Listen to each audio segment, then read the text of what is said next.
নমস্কার বন্ধুরা, আমি কেকা, প্রিয়াঙ্কা কেকাস ব্লগে তোমাদের অনেক স্বাগত জানাচ্ছি। আজকে আমি তোমাদেরকে দেখাবো আমার গুরুদেবদের আমি কিভাবে সেবা দিই। সকালবেলা স্নান করে শুদ্ধ বস্ত্রে চলে এসেছি, শুদ্ধ হয়ে নিয়েছি। এবার আমি গুরুদেবদের দেখো ঠান্ডা পড়েছে বলে একটুখানি ঢেকে দিয়েছি। এবার এক এক করে তুলছি।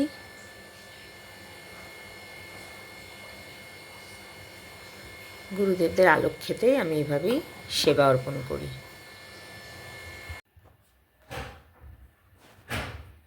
বন্ধুরা, আমি গুরুদেবদের স্নান করিয়ে আলেখ্য মুছিয়ে চন্দন পরিয়ে তুলসী দিয়ে এবারে মালা নিবেদন করছি।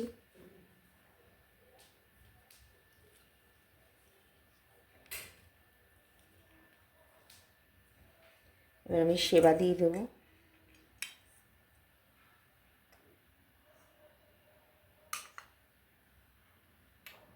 প্রদীপ প্রজ্বলন করে দিয়েছিলাম আগেই। পুষ্প অর্পণ করবো চরণে। ভজনে তাই গৌরাধেশ্যাম জপ হরে কৃষ্ণ হরে রাম। ভজনে তাই গৌরাধেশ্যাম জপ হরে কৃষ্ণ হরে রাম। এবার আমি আরতি করব। জয় নিতাই, ভজনে তাই গৌরাধেশ্যাম জপ হরে কৃষ্ণ হরে রাম। জয় নিতাই। তো বন্ধুরা, এই ছিল আমার আজকে গুরুর সেবা। আমি এভাবেই প্রতিদিন গুরুদেবদের সেবা দিয়ে থাকি। আমার চ্যানেলটা ভালো লাগলে অবশ্যই সাবস্ক্রাইব করতে ভুলো না।